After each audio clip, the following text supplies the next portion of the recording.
jour nouveau se lève, j'élèverai ma voix pour te louer.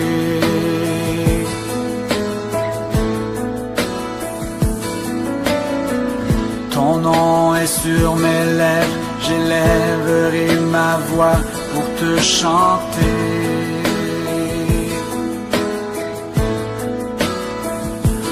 À toi seul,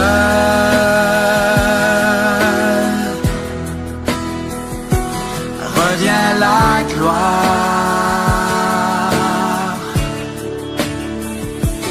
À toi seul,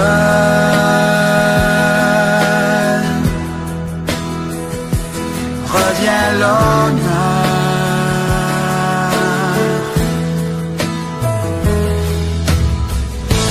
Quand ton nom est glorifié, mon âme est rassasiée de joie. Gloire et honneur te revient. Viens t'asseoir dans la présence de Dieu. C'est pour moi un grand privilège de prendre la parole en ce premier dimanche de l'année 2019, ici, dans ce beau temple, à la mission internationale Source de Vie. Je bénis le Seigneur parce qu'il est fidèle et c'est lui qui est le maître des temps et des circonstances. Je ne savais pas qu'il allait être là ce matin, mais Dieu le savait, Dieu a prévu. Merci aussi au bishop, le bishop Dolly, et puis le bishop, ou bien la bishop. La bichopette. Maman Dolly, et puis tout le conseil pastoral de l'église, tous les anciens, tous les responsables des départements d'activité, tous les frères et sœurs, merci d'avoir permis que je sois là devant de vous ce matin. Alors la dernière fois que Dieu m'a permis de prendre la parole ici, je crois que c'était en 2015, donc ça fait longtemps, et je vois que beaucoup de choses, il y a eu beaucoup de changements. On bénit le Seigneur, amen, gloire à Dieu. Et ce changement montre qu'il y a la vie, n'est-ce pas? On voit que l'église progresse, on voit qu'il y a vraiment, la décoration a changé, les chaises, tout ça, que Dieu vous bénisse. Bien, nous voulons réfléchir ensemble sur un sujet très important. J'avoue que cette année, pour ma part, sera pour vous une année exceptionnelle. Amen. Alléluia. Vous savez pourquoi? Parce que la Bible dit que l'âme des enfants est continuellement devant la face de Dieu. Et la Bible dit que celui qui sera pour l'un de ses petits une occasion de chute, il faudra bien pour lui qu'on attache à son cou un peu comme une brique et puis qu'on jette cette personne au fond de la mer. Mais en même temps, la Bible dit que celui qui va donner quelque chose aux enfants, celui qui va prendre soin des enfants de Dieu, celui qui va investir dans la vie des enfants, sera en train d'investir dans le royaume de Dieu. Alléluia. Alléluia. Alors, Dieu vous a inspiré de commencer cette année avec les enfants. Est-ce que les enfants sont là? Est-ce qu'ils sont là? Est-ce qu'ils peuvent se lever? Est-ce que les enfants peuvent se lever et acclamer le Seigneur? Est-ce que vous pouvez acclamer le Seigneur? Alléluia. Acclamez encore très fort le Seigneur. Que Dieu vous bénisse. Que Dieu vous bénisse. Veuillez vous asseoir. Est-ce que les parents sont là? Voilà. Alors, les parents qui ont déjà au moins un enfant, levez les mains. Waouh! Ok. Ceux qui ont 2, 3. Donc 2019, c'est l'année de fécondité. Hein, donc. Ceux qui ont 2, ceux qui ont 3, ils peuvent faire 4, 5. Alléluia. C'est ça, non? C'est rempli comme ça. Les enfants, vous allez acclamer vos parents. Voilà.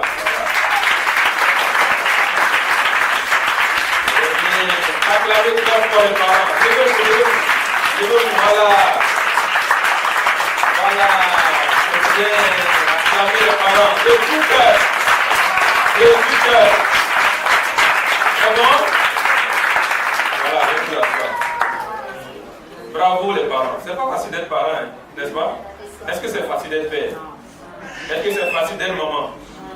Donc c'est pas facile d'être parent, c'est pas facile d'être papa, c'est pas facile d'être maman. Maintenant les enfants, est-ce que c'est facile d'être un enfant? Voilà, donc il y a un oui.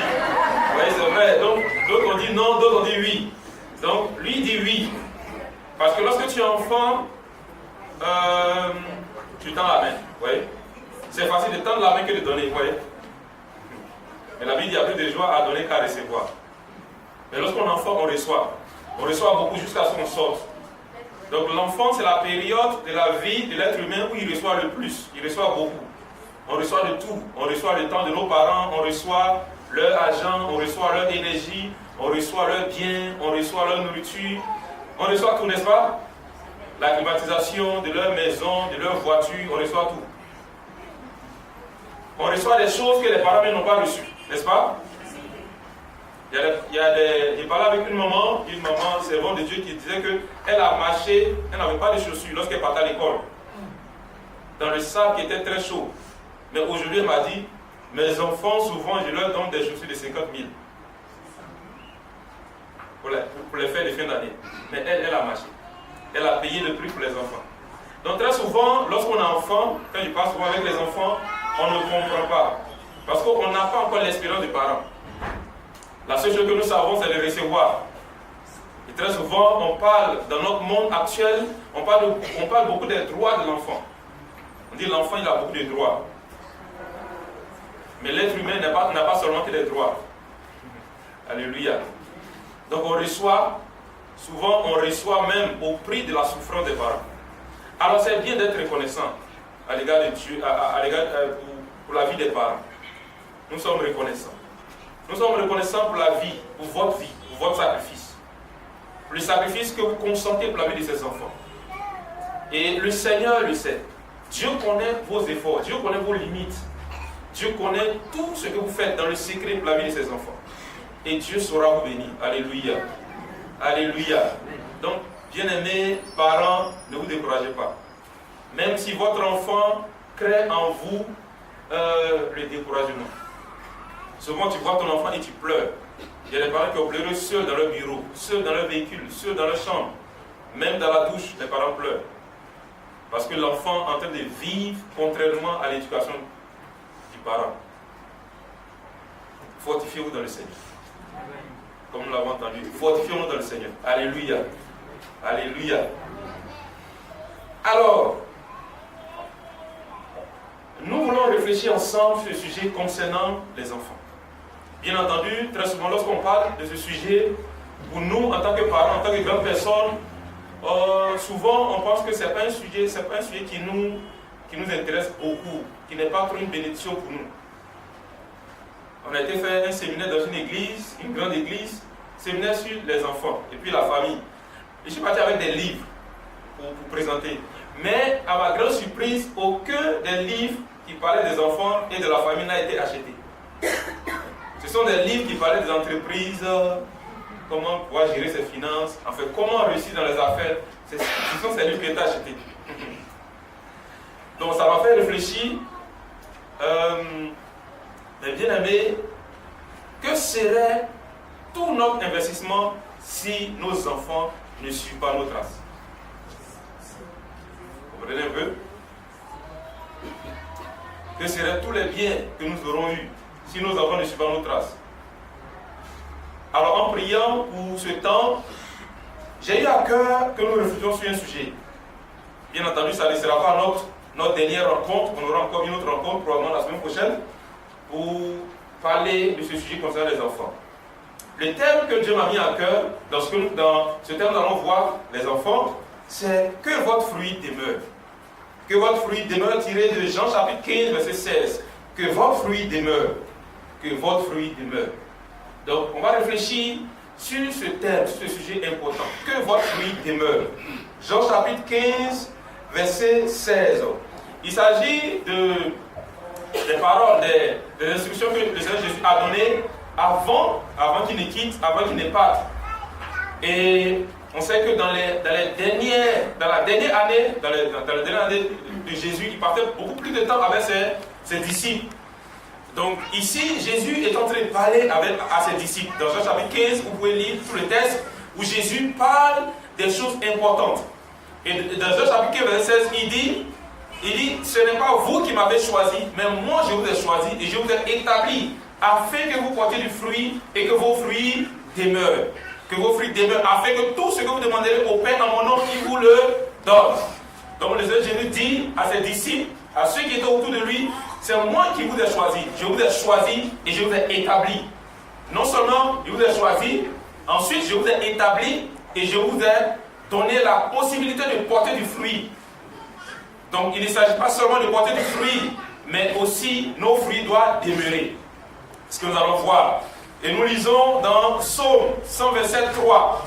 Dans Psaume 127, 3, qui est l'un des cantiques de Salomon, il a dit, Psaume 127, 3. Voici ce que Salomon nous dit. Il dit, voici que les fils sont un héritage de l'Éternel. Voici que les fils sont un héritage de l'Éternel. Le fruit des entrailles est une récompense. Donc le mot fruit apparaît encore. Le fruit des entrailles est une récompense. Le fruit des entrailles est une récompense.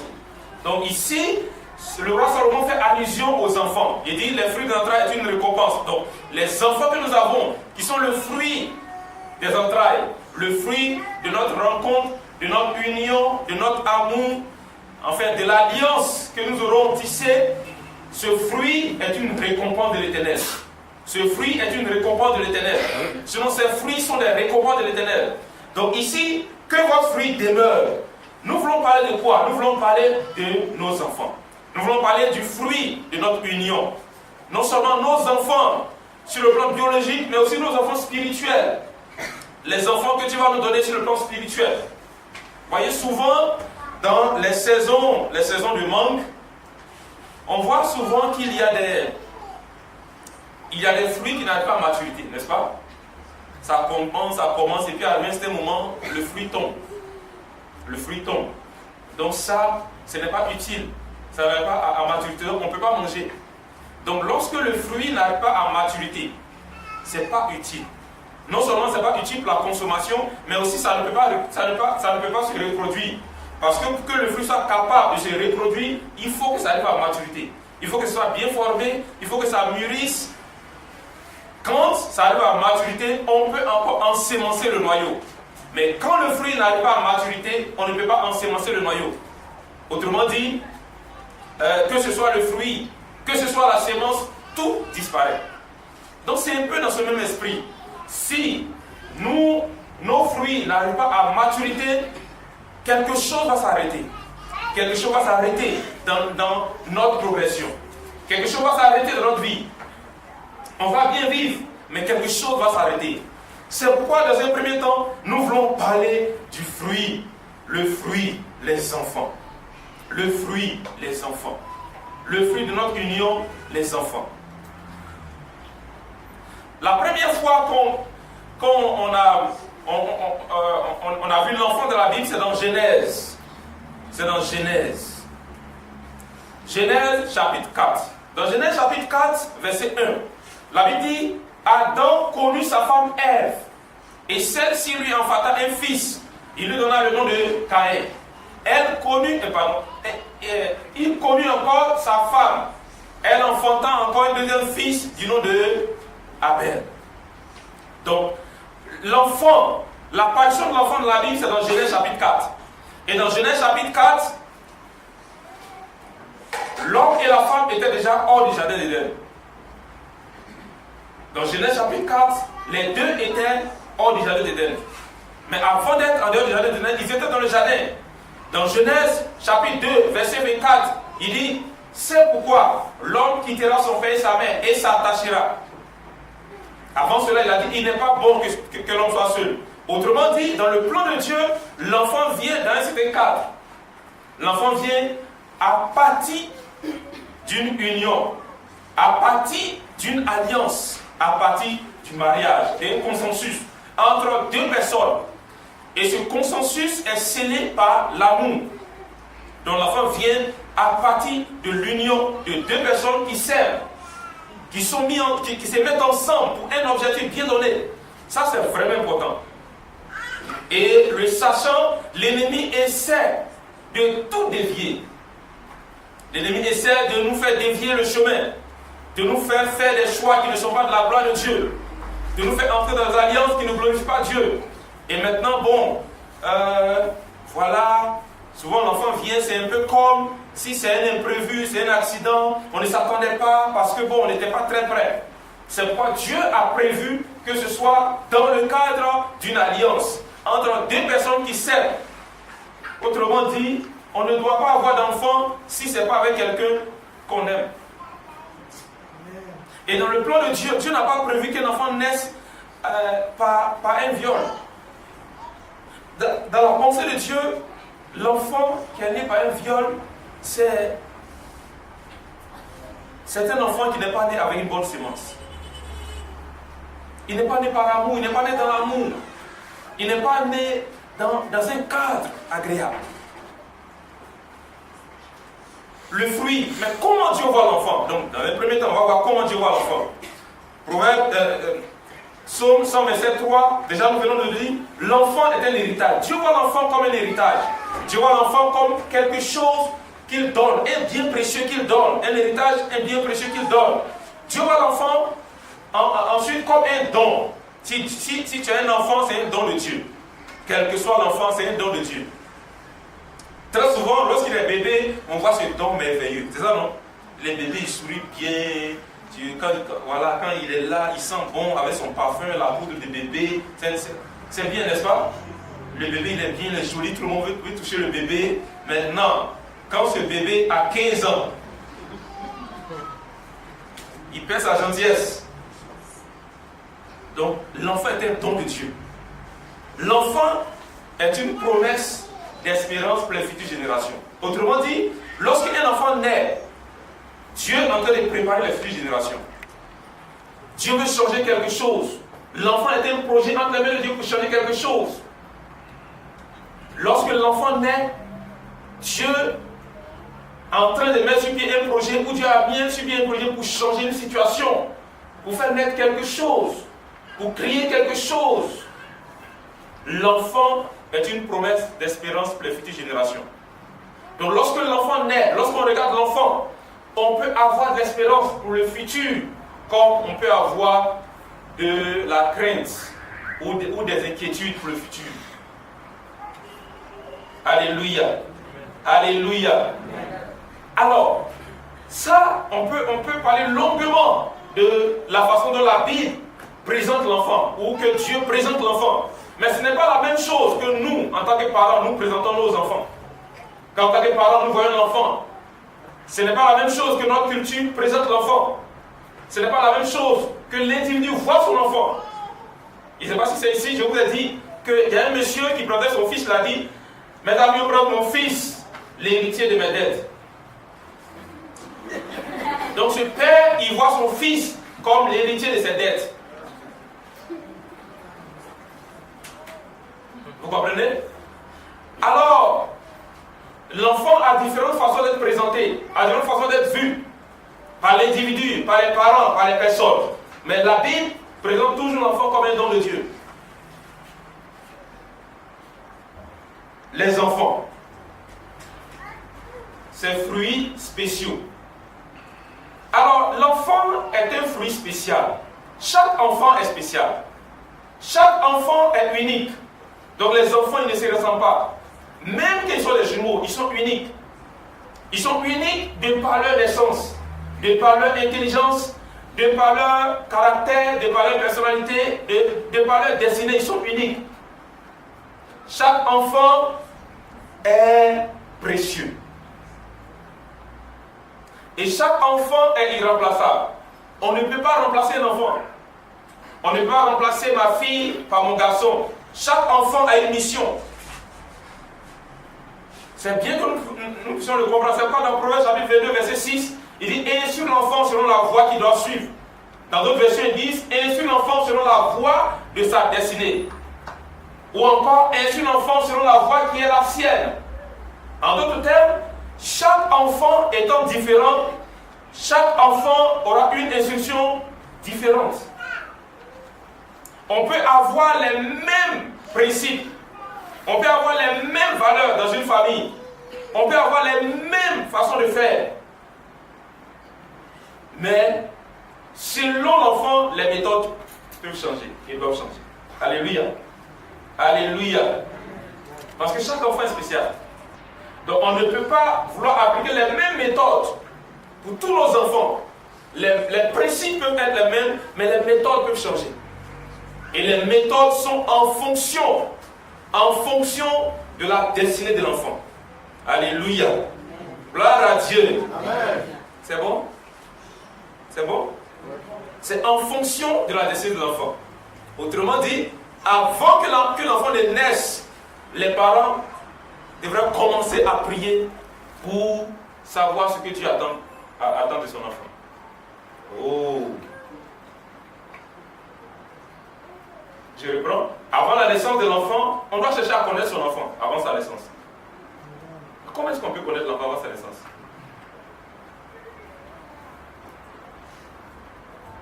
Jérémie chapitre 1, verset 5, Dieu a dit à Jérémie, avant que je ne te forme dans le ventre de ta mère, je te connaissais. Comment Dieu a pu connaître Jérémie avant qu'il ne soit matérialisé? Et avant que tu ne sortes de son sein, je t'avais consacré. Je t'avais consacré prophète pour les nations. Donc avant sa naissance, Dieu avait déjà établi le projet. Avant sa naissance, Dieu savait pourquoi. Et c'est comme ça que vous savez de nous. Avant notre naissance, Dieu savait. Et il savait tout de nous. Jérémie chapitre 1, verset 5. Il savait tout de nous. De toi et de moi, Dieu savait tout. Nous pouvons chercher à connaître nos enfants, même avant leur naissance.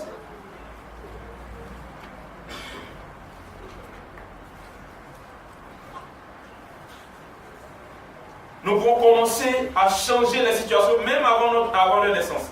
Parce que l'éducation de l'enfant, ça ne commence pas après sa naissance, mais c'est avant sa naissance. C'est quand on ne le voit pas qu'on se prépare mieux à l'accueillir. Mais quand on le voit, 10 ans, c'est déjà trop tard. On sera en train de détruire pour rebâtir, On va le voir, on va le voir par la suite.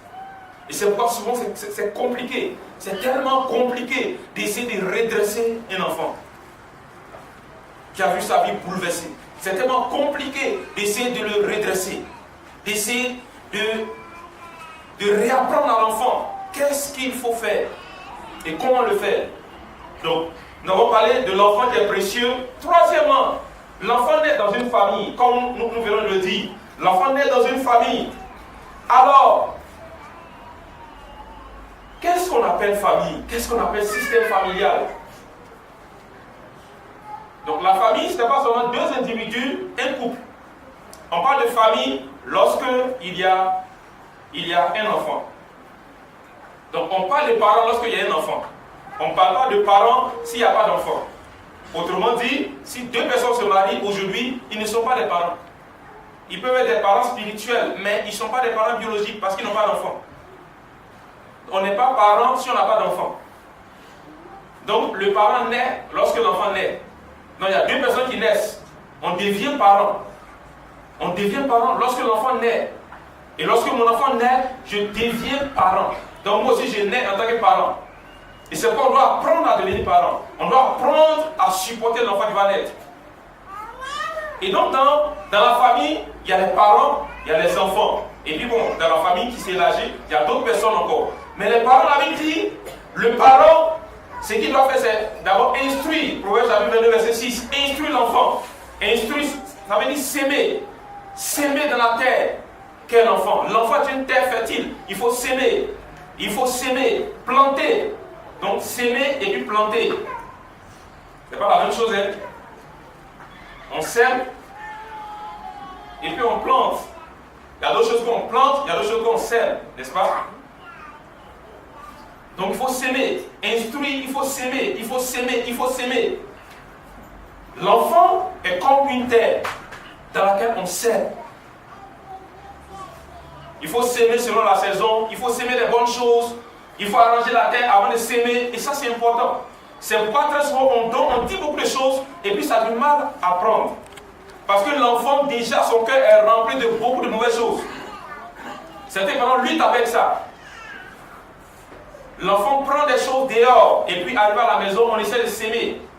Le Seigneur, la Bible nous dit dans Jérémie chapitre 4, il dit défrichez-vous un champ nouveau et ne s'aimez pas parmi les épines.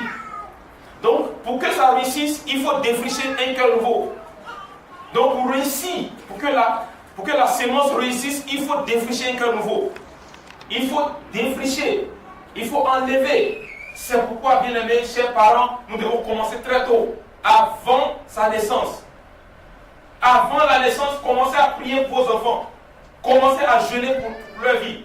Commencez à jeûner pour leur adolescence. Commencez à prier pour leur éducation. Commencez à jeûner pour leurs études. Commencez à prier pour leur mariage. Avant que votre fille ne naisse, si Dieu vous a dit que vous allez mettre au monde une fille, commencez à prier pour l'homme qui va la marier. Commencez à prier pour les amis qu'il va rencontrer. Bien-aimés dans le Seigneur, le monde des ténèbres est prêt. Est prêt. Il y a plusieurs témoignages où des personnes sont nées envoûtées.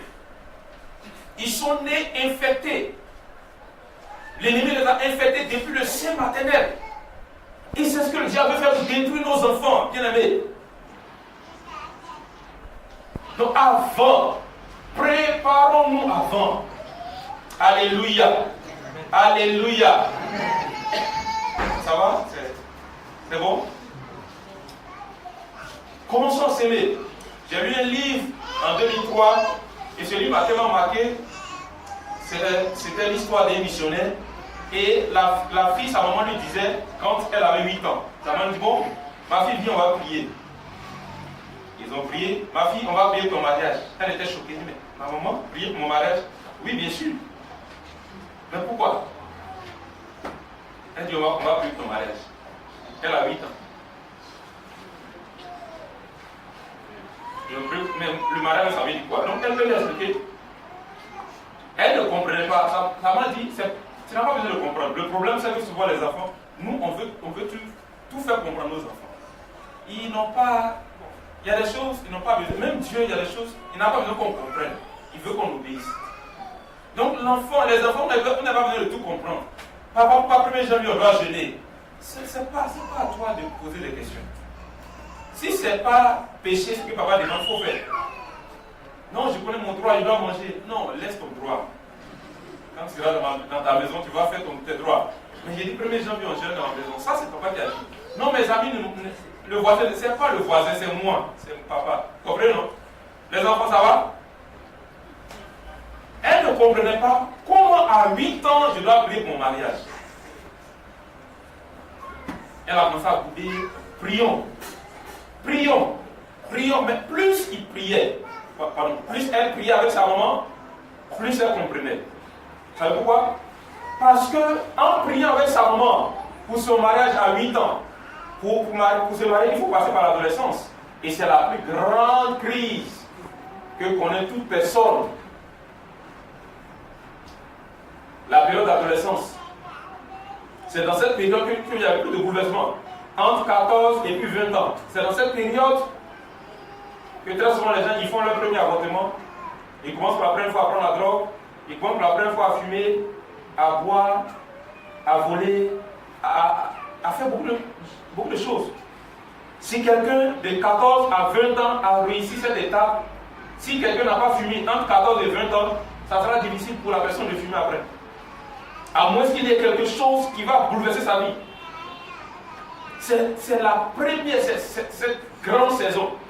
Et donc la maman lui a dit, prions pour ton mariage. Autrement dit, ma fille, le nom dit de la prière, ma fille, tu n'as droit qu'à un seul homme dans ta vie. Lui qui sera ton mari. Quand ils ont commencé à prier, la fille ne pensait pas avoir des relations avec d'autres garçons.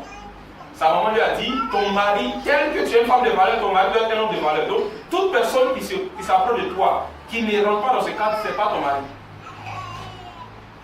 Il y avait quelque chose dans la fille qui avait déjà disqualifié tous les hommes qui venaient.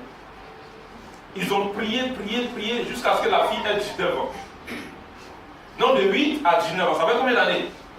11 ans de prière. Je crois que c'est à 21 ans qu'elle s'est mariée. Vous savez, elle s'est mariée avec qui? Avec un pasteur. Et ils ont tellement prié de l'arrivée. C'était un peu comme s'il y avait une main qui contrôlait sa vie. Et il comprend que c'est parce qu'il y a une fille là-bas qui priait. Dieu l'avait choisie. Et alors qu'elle priait, Dieu l'épargnait des choses. Dieu a permis qu'il se convertisse. Dieu a permis aussi qu'il ne soit pas dans le désordre. Alléluia. Alléluia. J'ai lu le livre en 2003. Mais je n'ai pas oublié cette histoire. Donc, commençons tôt. Alléluia. Donc, les parents doivent s'aimer, préparer la terre pour s'aimer. Deuxième chose, les parents doivent éduquer.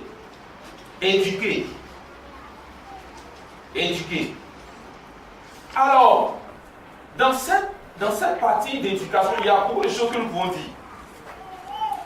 L'enfant qui est à la fois une terre qui reçoit la sémence, mais sous la terre, sous cette terre se cache quelque chose que personne n'a mis, qu'aucun homme n'a mis. Vous voyez, la même terre où on plante manioc, tout ça, cacao, café, tout ça, la même terre là, en bas, si on creuse, on peut trouver de l'eau, n'est-ce pas? N'est-ce pas? Donc la même terre, sa surface, on sème des choses qui nous donnent à manger. Mais lorsqu'on creuse, on peut trouver quoi? Du diamant. Mais qui a mis le diamant là-bas? Qui a mis le diamant? Qui a mis le diamant? Qui a mis le pétrole là-bas? Qui a mis l'or là-bas? Qui a mis le fer là-bas? Ça, c'est pas un ordre. Donc, c'est comme ça dans notre vie. Il y a deux parties de notre vie. Il y a la partie où nous, on sème. On peut s'aimer des bonnes choses, comme on peut s'aimer des mauvaises choses. Et puis, il y a la partie où ce n'est pas nous qui avons s'aimer. C'est ça la destinée de votre enfant. Alléluia. C'est ça notre destinée. Ce que Dieu a mis, que personne ne voit. Alors, nous, en tant que parents, notre rôle, c'est d'explorer. Et c'est d'extraire. Donc, c'est de faire ressortir cette valeur. C'est de faire de telle sorte que ce que Dieu a dit de l'enfant s'accomplisse. C'est de faire de telle sorte que l'or que Dieu a mis sous ce sol ou dans ce sous-sol puisse sortir. C'est de faire de telle sorte que ce que Dieu a mis, que Dieu a dit, que personne ne peut enlever, puisse sortir. Alléluia. Vous comprenez? C'est ça notre travail. Notre travail, ce n'est pas seulement de s'aimer. C'est pourquoi même un enfant qui a reçu de mauvaises paroles, un enfant qui a reçu des injures, un enfant qui a été maltraité, un enfant qui se trouve en prison, ça ne fait pas disparaître l'or qui est en lui. Un enfant qui est en boîte de nuit, un enfant qui a violé, ça n'enlève pas l'or que Dieu a mis en lui. S'il est maintenant un voleur, un brigand, un menteur, ou bien quelqu'un qui ne respecte pas Dieu, c'est certainement qu'il n'a pas reçu de bonnes semences, il n'a pas reçu de bonnes graines, il n'a pas reçu de bonnes plantes. On n'a pas préparé la terre qui est son cœur pour recevoir de bonnes choses. Ou bien il a grandi dans un environnement qu'il a détruit, dans un quartier qu'il a conduit dans la violence. Il a eu de mauvais amis. Mais cela n'empêche que Dieu a dit quelque chose sur la vie de cet enfant. Et c'est ce que nous devons chercher à capter. Dans la vie de notre enfant, le plus turbulent, peut-être se cache un évangéliste, quelqu'un qui n'aura pas peur d'affronter les puissants des ténèbres. Cette fille qui est dans les bois de nuit, peut-être que c'est la sainte que Dieu a choisie. Alléluia. Alléluia. Bien-aimés, comprenons-le. Le trésor dans votre enfant, le trésor est dans votre enfant. L'apôtre dit, nous portons ce trésor dans les vases de terre. Votre enfant peut être comme une vase de terre. Mais nous portons ce trésor dans des vases de terre. Ce trésor qui est caché en nous, c'est Dieu qui l'a placé là. Alléluia. Alléluia. Donc notre rôle, c'est de faire sortir ce trésor. C'est d'écouter Dieu. C'est d'entendre sa voix. C'est de faire sortir ce trésor. Et nous allons le voir par la suite comment le faire, comment procéder, comment le faire sortir, comment faire sortir ce trésor, comment faire sortir l'or qui est dans le cœur de mon enfant, comment faire sortir les valeurs que Dieu a placées, comment aider mon enfant à atteindre sa destinée, comment aider mon enfant à arriver là où Dieu veut qu'il arrive, quels que soient les dégâts qu'il a commis, quels que soient les désastres, quelle que soit la mauvaise vie, les mauvaises fréquentations, comment aider l'enfant? Parce que la destinée de l'enfant, ce n'est pas de mourir en prison. Dieu n'a pas destiné l'enfant à mourir dans la drogue. Il n'aura pas de fin. La destinée de l'enfant, ce n'est pas d'être dans les rues en train d'agresser les gens. Ce n'est pas le plan de Dieu pour les enfants. Ce n'est pas le plan de Dieu pour les enfants de se retrouver sans abri, sans maison. Ce n'est pas le plan de Dieu pour les enfants de se retrouver sans famille. Souvent même sans papa. Parce que personne n'a pu mettre son nom sur l'enfant. Comme ce jeune enfant, ce jeune homme de 18 ans, qui n'a pas de nom de famille. Parce qu'il n'a jamais connu son nom. La destinée de cet enfant selon Dieu, ça dépasse tout ce que nous pouvons voir.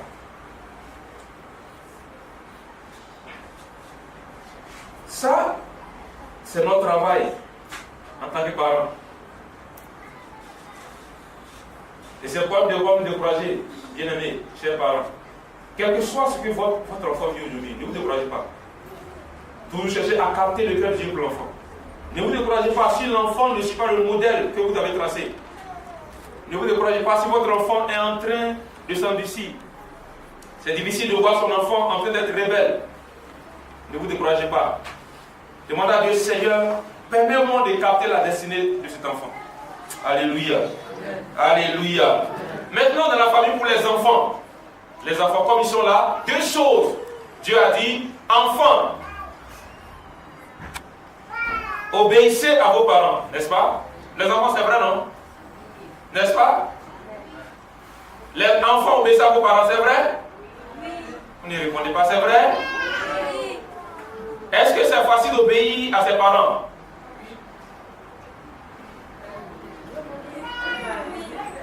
C'est facile? Ok, d'accord. Donc, depuis l'année 2018, ceux qui ont toujours obéi à leurs parents, levez les mains. Ceux qui ont fait tout ce que papa doit lever bien les mains. Pas derrière ton voisin. Alors que tu lèves ta main, peut-être maman ou bien papa va te tourner pour te regarder. C'est bon? Bon, baissez les mains. Il y a au moins 2 ou 3, c'est bien. Bravo à vous. Maintenant, ceux qui reconnaissent n'avoir pas obéi, levez les mains. Levez bien les mains. Levez bien les mains. Ah, on n'est pas... Vous reconnaissez? D'accord. Ils sont honnêtes, ils sont reconnus. Est-ce que vous avez demandé pardon à papa parce que vous n'avez pas obéi? Non, il faut aller le faire. Enfants, obéissez à vos parents. On n'a pas dit enfants, ordonnez ce que les parents doivent faire. Vous voyez? Souvent on mélange tout. Notre système mondial, on mélange tout. Et puis les enfants deviennent des rois. Et puis les parents deviennent des esclaves. On mélange tout. Il ne comprend pas. J'ai vu ça en Europe où l'enfant, c'est celui qui règne, quoi. Même à Cogodi ici. C'est l'enfant qui règne. C'est l'enfant qui éduque les parents. Papa, je veux boire yaourt. On lui donne. Ça, c'est l'enfant qui donne ce qu'il veut. Ce n'est pas l'enfant de donner. Papa, je vais manger à l'eau, il est 23 heures. Ce n'est pas l'enfant de donner. Non, ce n'est pas l'enfant de donner. Dans ce cas, c'est lui qui dirige la maison. Vous comprenez? Aimer son enfant, ce n'est pas tout lui donner. Yes. Dieu ne nous donne pas tout. J'aimerais que Dieu me donne l'avion en 2019. Est-ce qu'il va me donner? Pourquoi nous voulons faire plus que Dieu? Alors, les enfants, ils sont dans la maison pour obéir. Obéir selon le Seigneur. Donc, les parents doivent s'assurer que ce que je dis à mon enfant de faire vient de Dieu. Ce n'est pas un péché. Je ne vais pas dire à mon enfant, va adorer fétiche, va acheter la cigarette pour moi, va faire ça pour moi. Ça ne vient pas de Dieu. Mais si l'enfant, si le papa dit, ici à la maison, on mange à telle heure, on doit manger à telle heure. C'est ça, il obéit. Ce sont les principes. Deuxième, l'enfant doit honorer. C'est deux choses que Dieu a dit. Dieu n'a pas dit que l'enfant doit commander la maison. Dieu n'a pas dit que l'enfant doit dire non mais papa, non, c'est injuste ce que tu fais. Ce que tu fais c'est injuste. Tu n'es pas juste. Mon voisin il a acheté le téléphone de ses amis et toi tu n'as plus de téléphone. Tu n'es pas juste. Donc le papa il fait ce qui est sur son cœur ou son enfant. Alléluia. Alléluia. Amen. Deux choses les enfants. Enfants obéissez et puis enfants honorez. C'est fini. Obéir et puis honorer. Honorer, c'est de respecter. Ça, c'est la loi de l'honneur, la loi du respect. De respecter ton papa, de respecter ta maman, de le valoriser. Au travers de toi, on doit bien parler de ton papa. C'est ce que ça veut dire. Si ce que j'ai fait là, quand les gens m'ont regardé, ils pourront bien dire des choses de mon papa, ok, je continue de faire. Si je sais que le fait d'aller faire par là à l'école, ça honore mon papa, ok. Ils vont dire, ah, mais le papa n'a pas bien éduqué son enfant. N'est-ce pas? Deux choses, enfant obéissez et puis honorer, c'est fini. Maintenant quand tu seras grand, tes enfants vont faire la même chose. C'est ce que la Bible a dit, c'est ce que tu as dit. Alléluia. Alléluia. Il n'a pas dit enfant insulté, il n'a pas dit enfant frappé, il n'a pas dit enfant crier sur vos parents, il n'a pas dit enfant maltraiter vos parents, il n'a pas dit enfant crier, enfant mettez-vous en colère, que si vous mettez en colère, là papa va réagir. Il n'a pas dit enfant manipulez vos parents. Non papa, bon, c'est-à-dire que bon, papa en notre temps là, l'école là c'est pas facile hein. On doit encore faire des recherches sur internet. Ils doivent au cyber. Papa c'est 1000 francs. Avant quand il n'y a pas internet, alors qu'elle a besoin de 1000 francs. Pour faire transfert pour appeler quelqu'un. Ça c'est un mensonge. Donc ce sont les deux choses que nous devons faire. Et si nous le faisons, la Bible dit, car cela est juste, honore ton père et ta mère. C'est le premier commandement avec une promesse. Afin que tu dures longtemps et que tu vives heureux. Ça c'est un principe important les amis. Aujourd'hui malheureusement les jeunes ils meurent vite. Les jeunes ils meurent vite. Les enfants qui meurent vite. Un jeune de 20 ans qui est mort de cirrhose de foie. Alors que son papa, sa maman, ses frères sont vivants. Lui il est mort de cirrhose de foie. Pourquoi? Parce qu'il n'a pas honoré. Il n'a pas obéi. Il a préféré boire la liqueur. 20 ans qu'il a perdu sa destinée, raté sa vie. Mourir vite, tu as raté ta vie. Cirrhose de foie à 20 ans. Papa qui a 60 ans, il n'a pas cirrhose de foie. Lui, il a 20 ans, il a cirrhose de foie. Il a déshonoré. Il a désobéi. Et lorsqu'on désobéit, on n'a plus de couverture, les amis, les enfants. On n'a plus de protection. Pour sortir sous la protection de Dieu, il faut désobéir à tes parents. Il faut les déshonorer. Si tu fais ça, tu es sûr que Dieu va plus te protéger. Tu es sûr que si tu mets la colère dans le cœur de ton papa et de ta maman, si elle n'arrive plus à se réjouir en te voyant, c'est pas bon. Ce n'est pas un bon signe. C'est bon? Vous me comprenez? Je dirais qu'ils ne sont pas contents. Alléluia. 2019, c'est notre année. Alléluia. Amen. Les enfants, vous êtes présents? Est-ce que vous êtes présents? Est-ce que vous êtes présents? Non. Les bissons peuvent entendre. Non, soyez présents, les amis. Soyez présents. Si papa n'est pas content de toi, il faut tout faire pour arranger. Il dit non, mais papa, il doit me comprendre maintenant. Quand il voit la télévision, là, il voit les enfants là, quand ils parlent, les parents, oui, tu veux quoi? Même, il y a des parents qui appellent leur enfant papa, leur jeune garçon. Papa, tu veux manger quoi? C'est pas son papa. Non, c'est pas son papa. Hé, maman, tu veux manger quoi? Oh, maman, laisse. Ton papa là, il est trop dur, laisse. Dis ce que tu mets dans mon oreille. On se cache dans la chambre, on lui donne des petites choses, elle mange. C'est ça, non? Non? Non, il ne faut pas papa va être mécontent de toi. Les amis, je vous dis, parce que nous tous on a été enfants. La bonne chose c'est qu'on a été enfants. Si papa n'est pas content de toi, tu n'as pas de couverture. Ne sortez pas de la maison sans couverture spirituelle. Le monde est dangereux. Je vous assure, le monde est dangereux. Si vous avez la couverture spirituelle, si vous avez des parents qui vous bénissent, si ton père est content de toi, si ta mère est heureuse de te voir, bien-aimé, tu as déjà 50% de réussite. Je vous assure, tu as déjà 50% de réussite. Il y a des portes qui vont s'ouvrir. Il y a des portes, il y a des endroits où tu vas rentrer. Ça va t'étonner. Alléluia. Ça va t'étonner. Et c'est maintenant. N'essayez pas de ressembler aux gens. De l'autre côté, les gens souffrent. N'essayez pas de ressembler aux voisins. Suivez les traces de vos parents. Obéissez à ce qu'ils vous disent. Ne dites pas non à la télévision, on dit ça. Laissez la télévision. Suivez la voie de Dieu. Laissez vos parents vous bénir. Il y a deux personnes, papa et puis maman, et puis le pasteur, les autorités spirituelles. Deux personnes. S'ils sont fâchés comme toi, il faut tout faire pour te réconcilier. Et dans la Bible, on voit ça. Beaucoup d'enfants, la plupart des jeunes qui sont en prison, ils sont en parlant contre leur papa ou contre leur maman. La plupart des jeunes qui sont en prison, vous allez le voir, ils sont fâchés. Parle-moi de ton papa. Je n'ai pas de père. Ça, c'est la première chose que je vais te dire. Et ta maman, bon, elle au moins, elle est là. Voyez donc, ils sont là, ils sont aigris, ils sont fâchés.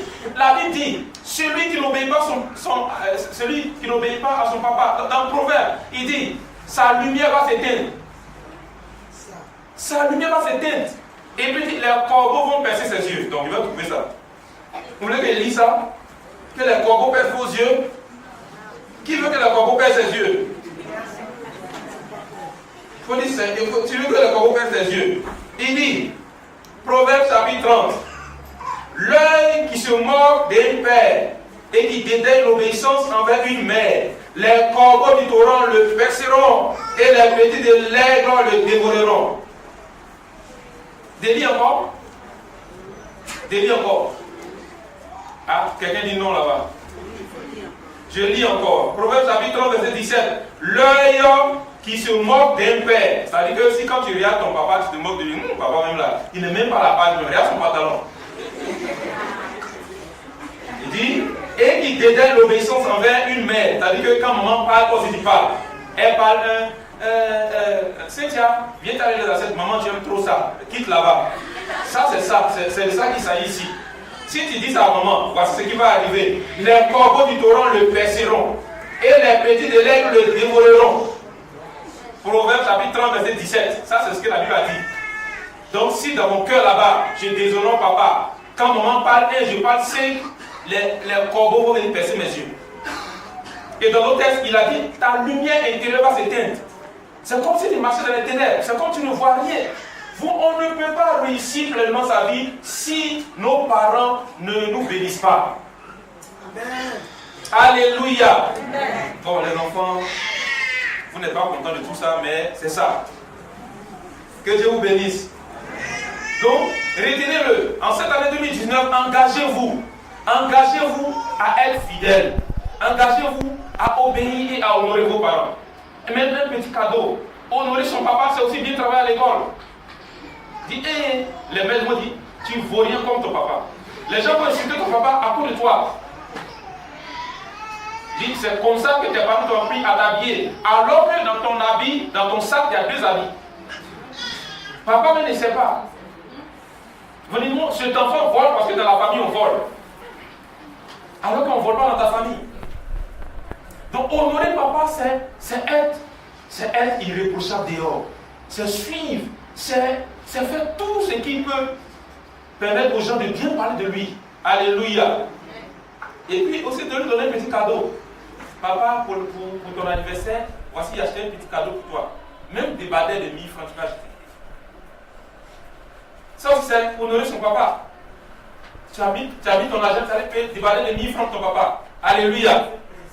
Alléluia. Même ces chaussettes là c'est 1000 francs. 1000 francs avec 3. Tu peux acheter pour ton papa? Ou bien, tu emballes bien et puis tu écris un joli mot et puis tu mets. Ça le touche. Ça fait que l'enfant, le papa qui porte la chaussette, il te bénit toujours. Mais tous les jours, toi, tu prends seulement. Tu prends. Gloire à Dieu. Que Dieu nous bénisse. Alors, que notre fruit demeure. Que notre fruit demeure. Nous voulons que ces enfants réussissent en tant que parents. Qu'est-ce que nous devons faire que notre fruit demeure? Bien que nous sachions maintenant que le fruit, ce sont les enfants, et que Dieu appelle ces enfants des dons. Nous avons appris aussi ce matin que l'enfant, il a à la fois une partie externe, c'est-à-dire la terre qu'on voit, et nous plantons des choses, nous sémons des choses pour récolter, mais il y a aussi la partie inférieure qu'on ne voit pas, qui est remplie de valeurs, qui est remplie de l'or, qui est remplie de richesses, et qui est la destinée même réelle de l'enfant. Alors on a compris que notre travail en tant que parents, c'est de permettre à ce que ces valeurs, à ce que ce trésor puisse sortir, et que le trésor qui va sortir puisse permettre à l'enfant d'entrer sa destinée. Alors pour que le fruit demeure, il faut que les deux s'accordent pour faire avancer l'enfant. C'est-à-dire, il faut que ce que je sème sur la terre, ce que je dise à l'enfant, corresponde à ce qui est en lui. Autrement dit, il faut que ce que Dieu a mis en l'enfant avant sa naissance, il faut que cela corresponde à ce que je dis sur sa vie, à ce que je l'amène à faire. Donc, mon rôle premier, c'est de chercher à savoir qu'est-ce que tu as dit sur l'enfant. Quel est le plan de Dieu pour l'enfant? Qu'est-ce que je dois faire pour cet enfant? Pourquoi l'enfant est né? Quel est le travail qu'il doit faire? Quel type de personne il doit rencontrer dans sa vie? Quel poste il va occuper dans sa vie? Quel type de femme Dieu a prévu qu'il soit? Est-ce que c'est un pilote? Est-ce que c'est un pasteur? Est-ce que c'est un prophète? Est-ce que c'est un évangéliste? Est-ce que c'est un dentiste? Est-ce que c'est un enseignant? Est-ce que c'est un interprète? Qui est-il vraiment? Quelle est sa mission? Et ça, c'est le travail des parents. Pour que notre fruit demeure, nous devons d'abord commencer par explorer, par demander à Dieu, Seigneur, cet enfant-là, c'est un don que tu nous donnes, mais c'est pourquoi? Qu'est-ce qu'on doit faire? C'est qui cet enfant? Dieu va vous parler, les amis. Dieu va vous parler. Dieu va vous orienter. Deuxième, maintenant, est-ce que je suis en train de s'aimer la bonne chose, les bonnes valeurs, les bons principes? Est-ce que l'environnement dans lequel l'enfant est en train de nous communiquer les bonnes valeurs? Est-ce que l'enfant est en train de recevoir ce qui permet à ce fruit-là de se développer et de parvenir à la maturité? Deuxième, veillons à ce que nous sémons, à ce que nous disons. Veillons à ce que nous disons, à ce que nous sémons. On ne peut pas veiller, on ne peut pas contrôler ce que les enseignants font à l'école. Il y a des enseignants qui ont appelé les enfants, taisez-vous les crapauds là. Là, c'est l'enseignant qui crie sur les enfants, qui les insulte. Nous ne pouvons pas, on ne peut pas toujours aller. Ce qu'on leur dit dans les rues, on n'est pas là, mais nous sommes là à la maison. C'est à nous de s'aimer. Alléluia. Si nous sémons de bonnes paroles, même si l'enfant entend une mauvaise parole, il va répliquer. Il va dire, je t'arrête. Je ne suis pas un crapaud. Je suis un enfant de Dieu. C'est que l'enfant a entendu ça à la maison. Ou bien je suis l'enfant de mon papa. Mon papa s'appelle tant. Je suis un être humain. Qu'est-ce que nous leur communiquons à la maison? Qu'est-ce que nous leur communiquons à la maison? Pourquoi? Parce que bien aimé dans le Seigneur, dans la croissance dans le développement de l'enfant, il y a plusieurs choses qui rendent ce fruit-là. Il y a beaucoup de choses qui peuvent faire tomber ce fruit. Comme celui-là, il y a le vent, il y a les saisons, il y a la trop grande chaleur, il y a la trop grande fraîcheur. Vous pouvez observer, c'est ce qu'on appelle les intempéries. Il y a beaucoup de choses qui peuvent agir. Et ça agit sur tout le monde. Et autour de nous maintenant, il y a beaucoup d'intempéries.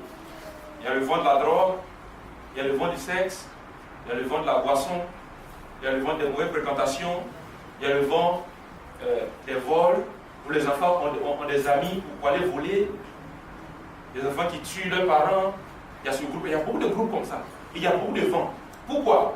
Parce que nous sommes dans un temps. C'est bien de faire attention à ça. Nous sommes dans une époque très difficile. pour l'éducation des enfants est très compliquée.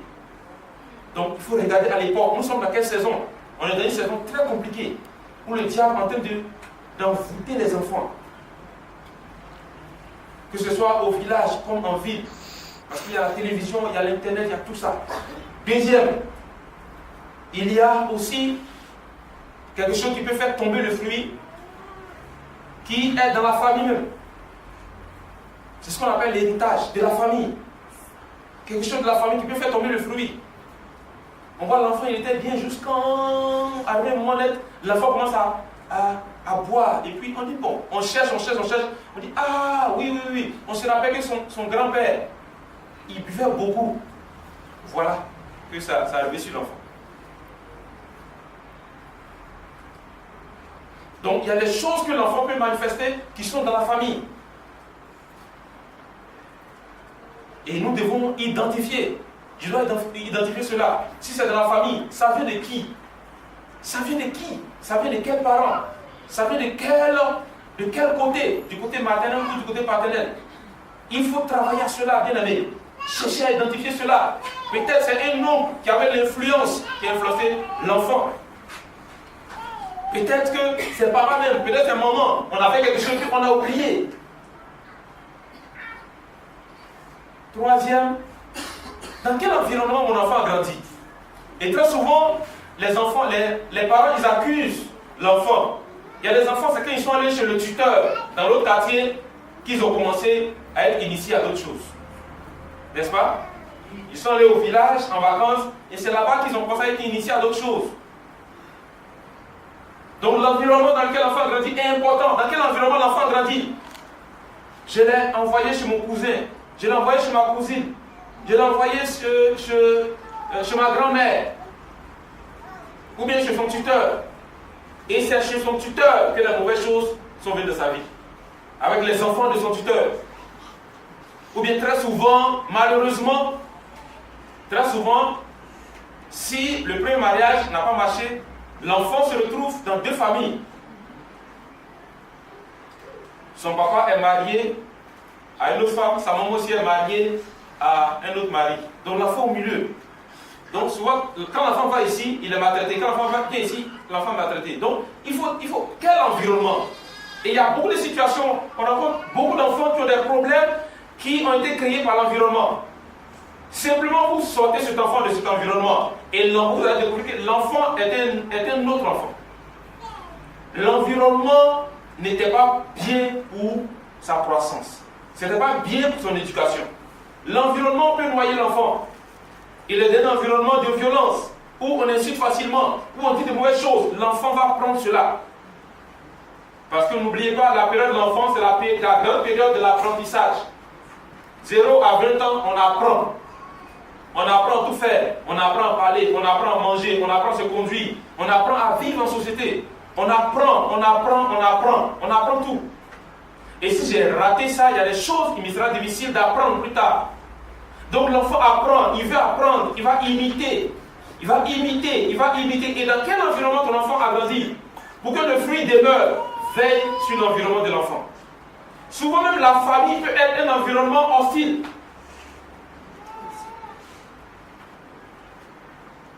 Souvent c'est la maman même. Hey, quand elle se fâche comme ça là, elle lance cuillère sur son mari. Elle gifle. La première fille, elle tombe dans le fauteuil là-bas. Donc le jeu est fâché, on ne mange pas à la maison. Ça c'est un environnement qui va stresser l'enfant. Papa et maman sont là, mais l'environnement est difficile. Papa ne parle pas quand il vient. Mais maman, quand elle a un problème, 3 jours elle parle.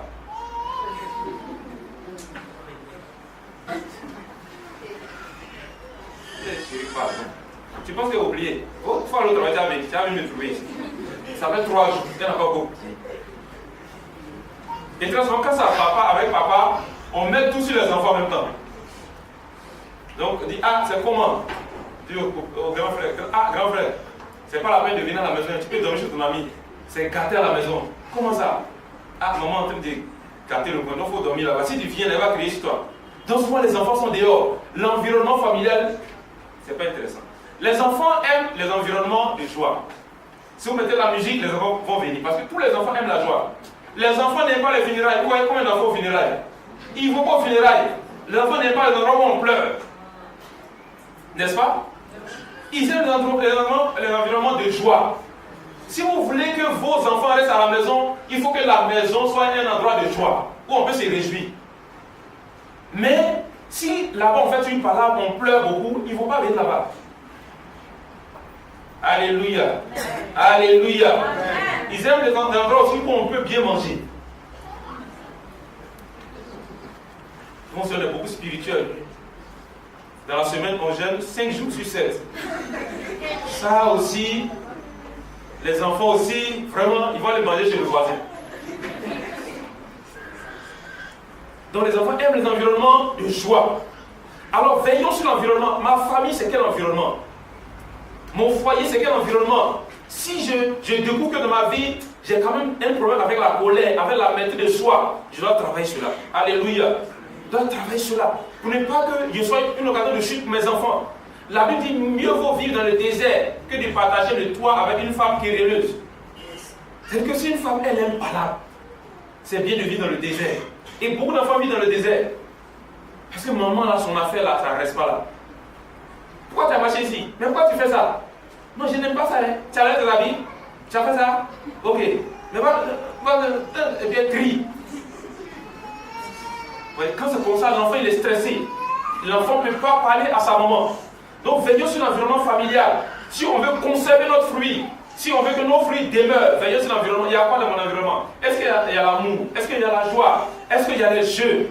Dans la famille, on doit se détendre un peu. On doit rire ensemble, on doit causer ensemble. Mais sachant les limites de l'autre.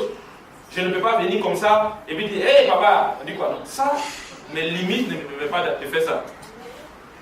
Hé mon petit papa, c'est pas ton petit papa, c'est ton papa. Donc chacun ses limites. Grand soeur connaît ses limites, petit frère connaît ses limites. Alléluia.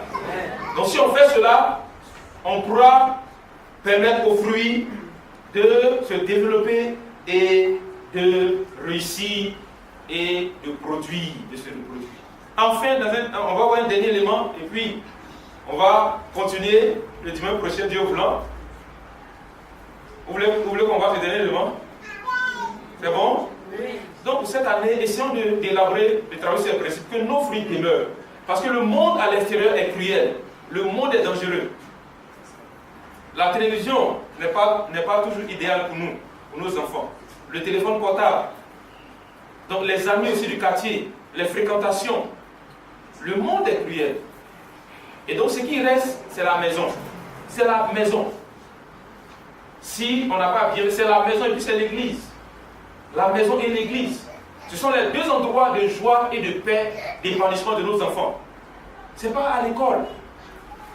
Même le professeur, souvent, il fait des choses sur les enfants. N'est-ce pas?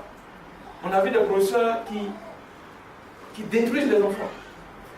Mais tu es nul, tu ne vas jamais réussir. Ça, tu détruis l'enfant. On ne doit pas faire ça. Même s'il a 0. 0 s'il veut en maths, ça ne veut pas dire que cet enfant ne va pas réussir. Donc l'école et puis la famille. Donc le dernier élément que nous allons voir, c'est pour que nos fruits demeurent, il faut que nous gagnions le cœur de nos enfants. Il faut que nous gagnions le cœur de nos enfants. Tout est une question de cœur. Tout est une question de cœur. Si j'ai gagné le cœur de mon enfant, je l'ai gagné. Mais avant de gagner le cœur de mon enfant, je dois voir qu'est-ce qui rentre dans le cœur de mon enfant. Qu'est-ce qui forme tout dans mon enfant. Qu'est-ce qui rentre dans son cœur?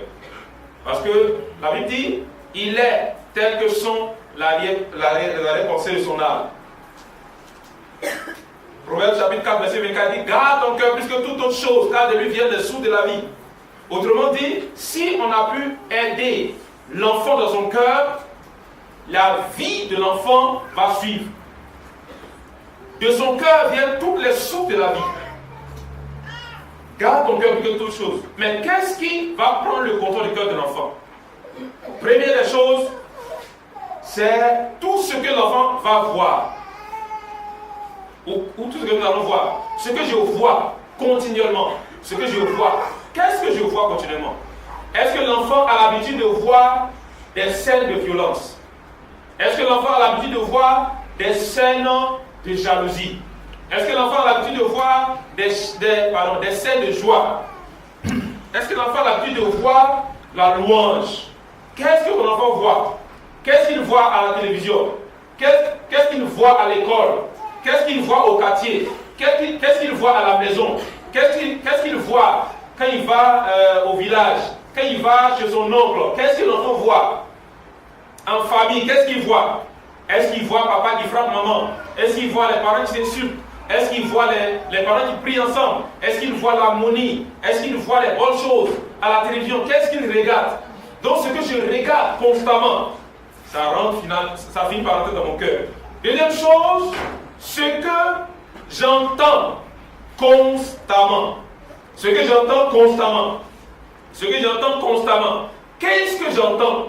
Qu'est-ce que j'entends tous les jours? Est-ce que ce que j'entends, ce sont les mauvaises paroles? Comment tu ne vaux rien? Tu ne vas pas réussir.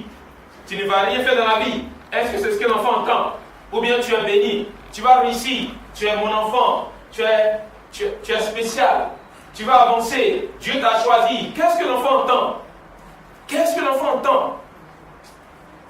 La Bible dit dans 2 Pierre chapitre 2, versets 7 à 8, et la Bible parlait de Lot. L'apôtre Pierre nous parlait de Lot. Il dit, Lot,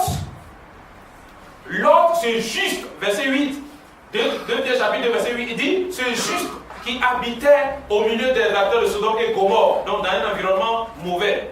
Ils sont très mauvais. La violence, la débauche, l'homosexualité, tout ça, on voit ça à Sodome et Gomorrhe. Mais Lot habitait là-bas avec ses filles, avec ses enfants. Et la Bible dit que Lot, c'est juste, il torturait son âme tous les jours de juste à cause de ce qu'il voyait et entendait. Ce que je vois, ce que j'entends va torturer mon âme. Ce que je vois, ce que j'entends, ça va prendre le contrôle de mon cœur. Ce que je vois, ce que j'entends, ça va diriger ma vie. Et lorsque j'ai beaucoup entendu quelque chose, lorsque j'ai beaucoup vu quelque chose, ma vie va suivre. Troisième, enfin, ce que l'enfant vit quotidiennement. Est-ce que l'enfant est privé de nourriture? Ou bien il est privé d'habits? Il est privé de maisons? Est-ce que l'enfant vit dans le dénuement? Est-ce qu'il vit affamé? Est-ce qu'il vit attristé? Est-ce qu'il vit dans la joie? Est-ce qu'il vit encouragé? Est-ce qu'il vit valorisé? Est-ce qu'il vit bien nourri? Est-ce qu'il vit encouragé? Est-ce qu'il vit motivé? Ou bien l'enfant vit dans l'excès? Ce que l'enfant vit, ça va prendre le contrôle de son cœur. Donc les trois éléments sont importants. Si nous avons compris ces trois éléments, ce que l'enfant voit, ce que l'enfant entend, ce que l'enfant vit, ces trois choses prennent le contrôle du cœur de l'enfant. Vous pouvez voir ce qu'il y a dans le comportement de vos enfants au travers de ces trois éléments. Alors, le travail que Dieu veut que nous fassions, c'est de veiller. Veiller à ce que l'enfant voit. Veiller à ce que l'enfant vit. Veiller à ce que l'enfant entend.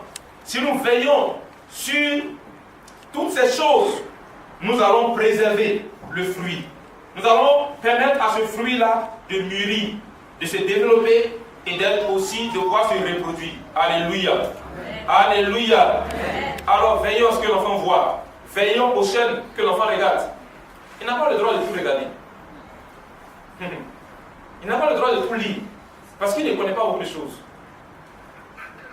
Je finis par ce témoignage du bishop Dag. Vous le connaissez, non? Dag, sa fille fréquentait. Bon, je pense qu'elle continue. L'une de ses filles, l'un de ses enfants. Et à l'école, elle a un ami qui lui a donné un livre. Un peu les Harlequins. Vous connaissez les Harlequins? Les livres qui parlent de romance. Et donc, elle l'a caché dans son sac. Elle s'est mise dans sa chambre, elle a commencé à lire. Et ce matin-là, le bishop dormait encore, il se reposait. Et sa femme est en train de prier, sa femme est en train de méditer, elle priait. Et Dieu, le Saint-Esprit, lui dit, ta fille est en train de lire un livre qui n'est pas bon pour elle. Ça, c'est le Saint-Esprit qui dit à la maman. Vous voyez, les mamans. Le Saint-Esprit peut vous parler sur vos enfants. S'il vous parle, obéissez. Ou bien Dieu peut passer par quelqu'un pour parler. Comprenez, il peut obéir. Donc elle descend pour entrer dans la chambre. Effectivement, elle trouve sa fille qu'elle a vue, bon, elle l'a cachée. comme les enfants savent le faire. Elle a caché. Et sa maman lui dit, tu es en train de lire un livre qui n'est pas bon pour toi. Non, maman. Elle dit, donne-moi le livre. Elle voulait faire tout. Elle lui a dit, tu connais ton papa. Il faut que je parle à ton papa. Elle a pris le livre, elle allait réveiller le bishop. Bishop, voilà ce que ta fille est en train de lire. Le monsieur s'est réveillé en même temps. Il dit, non, ma fille est en train de lire ça. Non, dis que c'est pas ma fille. Il est descendu. Il dit, tu es en train de lire ça? Est-ce que ça fait partie de mes livres ici? Elle dit non. Qui t'a donné? C'est mon ami de classe. Ok, habille-toi, on va partir à l'école. Il ne s'est pas brossé. Il n'a pas laissé son visage. Monte dans la voiture, on va partir. Il dit non, papa, on a cours à 8h. Et ma fille, depuis quand je parle, depuis toi aussi tu parles? Il dit, ah bon?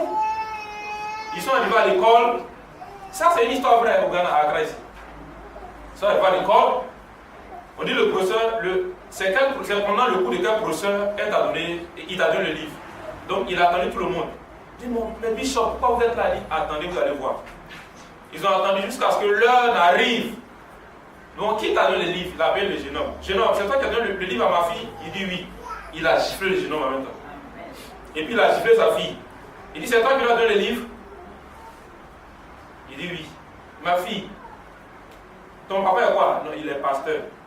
Pasteur, là, c'est Bible, tu dois distribuer à tes amis. Et puis tes amis te donnent un livre comme ça. Donc il a frappé son enfant devant tout le monde. Il dit, c'est ma fille. Désormais, si quelqu'un lui donne quelque chose de mauvais, tout l'établissement, vous aurez des problèmes. Jeune homme, tu as compris? Depuis ce jour-là, Arlequin, il a trouvé Arlequin. Il dit, il ne veut pas avoir Arlequin dans sa maison. À plus forte raison, dans le sac de sa fille. Bien aimé dans le Seigneur. Selon ce que nous voulons que nos enfants deviennent, on doit se préparer. Alléluia. C'est juste un témoignage. Aujourd'hui, c'est 4 enfants. Je ne sais pas s'ils ont eu encore d'autres enfants. Ils sont bien engagés. Ils sont engagés. Ils sont dans l'église. Parce qu'il a su imposer un principe de vie. Ne permettons pas au monde d'engloutir nos principes. N'essayons pas de copier le voisin. Sinon, demain, lorsqu'on n'aura pas de force physique, on sera beaucoup meurtri dans notre cœur. Que Dieu nous bénisse.